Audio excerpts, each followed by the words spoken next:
And welcome to Crochet Hooks. Please enjoy our free tutorials with just one of a 24-part series on teaching you how to crochet.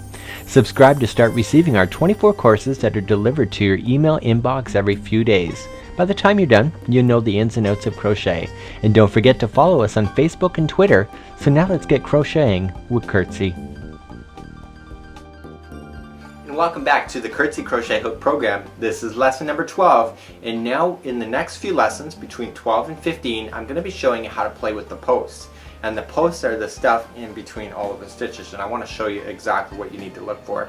When you're playing with posts, it actually causes three-dimensional or layering effects in your crochet, and it's actually really simple. So let me show you what to look for when it comes to working with your posts. In today's lesson, number 12, we're going to be working with the front and the back posts. So let's get started right now.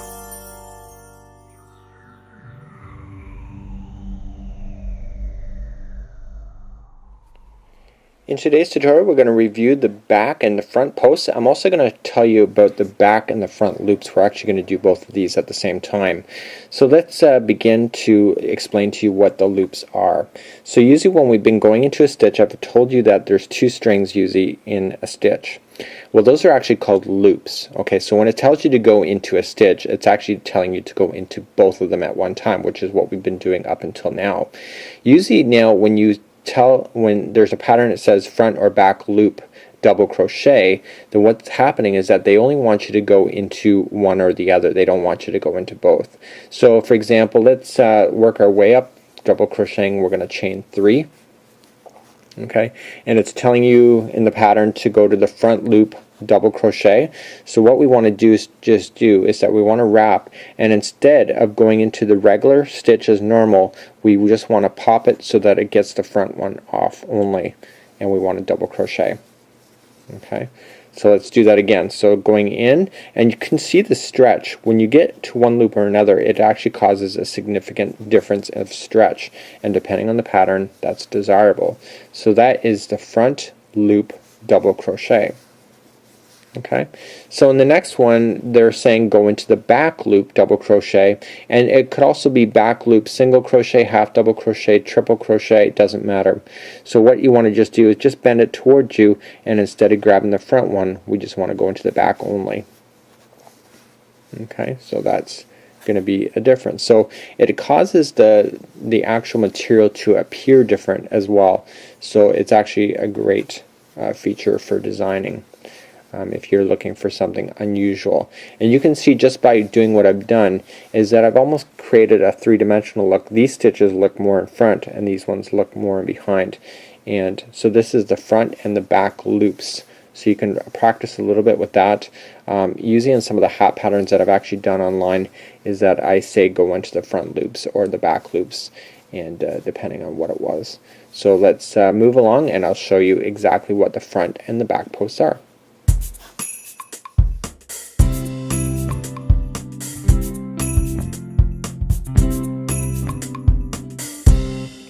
So I'm ready now to show you the back and the front loops, and you can just see what I just did now. Look at the difference of how the stitching is looking. Okay, so you can see that it actually is significant, and toward the end here I just did regular stitches. So you can see it does create somewhat of a difference. So let's chain up. When we do, actually, I'm not going to chain up yet. What we want to do is I want to pull it and I want to show you. I've been referring these as posts or rails. Okay, so the post is actually the piece that is in between each stitch that is down, and you can see the tip of my fingers are showing each post clearly. So now when these are actually called posts, so when it's actually calling for front or back posts, this is what it's asking you to crochet around, not into the stitch at the top. When you go into a back or front post, see how it's lower than this line? So normally I would stitch up here, but because I'm going down, it's actually going to force my work to be down. Okay, so even though it's going to ask you to double crochet in the front post, you cannot start off like a double crochet here, because what's going to happen is that this will be too high. So when you double crochet into the back or the front post and you're starting that way, you can only chain up 2, 1 and 2, like you're doing a half double crochet, because it's being pushed down. So if it's asking you to do the front post double crochet, we want to wrap our material, and instead of going into the stitch like we normally would, we want to slip in behind the post and pop back out, wrap the material, and double crochet as normal. Let's try that again. So this is the front post double crochet, wrapping the material, going into the next one, just pop in and out.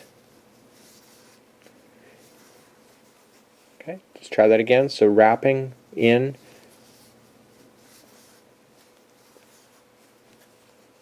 and wrapping in. Okay, so that is the front post, and you can see when you look at the back it's creating a ridge, and that ridge is desirable depending on the project that you're working on. It also makes this look like it's one big solid stitch as well. You can see it's kind of like a ridging effect here in the front. So if you want it to go into the back post, so what you have to just do is double crochet. So you wrap your material, you slip your hook in behind through the front, and then pop it back out. Okay, so that it's around the post, and double crochet as normal. Again, this is technique. It doesn't take much of effort. You can just seriously see now that that stitch has pulled that in behind. Okay, so wrapping, we want to pop up through the front, pop it back. Okay. Okay, let's try it again. So wrapping, pop out through the front, pop back, pull through 2 and 2. This is double crochet. So we got, let's do another one. So we're going to wrap, pop out through the back to the front, pop it, pull through, and 2 and 2.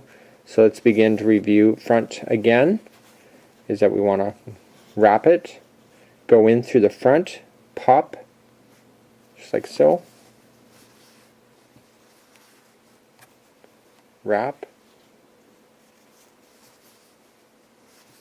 Okay, so we're just doing the front posts right at the moment. So just in, pop, pull through, in, pop, pull through. Okay, so if we wanted to go in the back again, so wrap, pop through the back to the front, pop it. Hopefully pop is the right word for you to understand what I'm, it's just kind of like, it's just a shift of your hook. So wrap through to the front,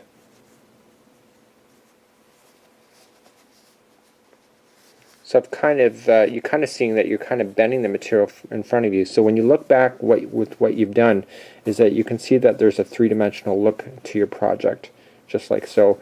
And I use this stitch quite frequently when I want to change up something from being just a regular bland old crochet project to something quite fabulous.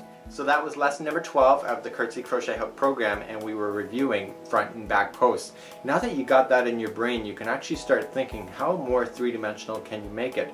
And as I showed you, it really does shrink up your work, and it actually absorbs a lot more material. But depending on what you're working for, it actually could be really sharp. Even on that little purse that I showed in lesson number 10 and 11, I actually worked with the front and the back posts in order to create some of the look that you saw. So let's schedule you now for lesson number 13, and in lesson number 13 I'm going to teach you how to do basket weaving. Basket weaving is actually making the crochet look like a basket, and that is a very high sought after tutorial because a lot of people love the way that it looks. So let me get you started and schedule you for lesson number 13 here in the Curtsy Crochet Hook program. Until next time, I'm your host,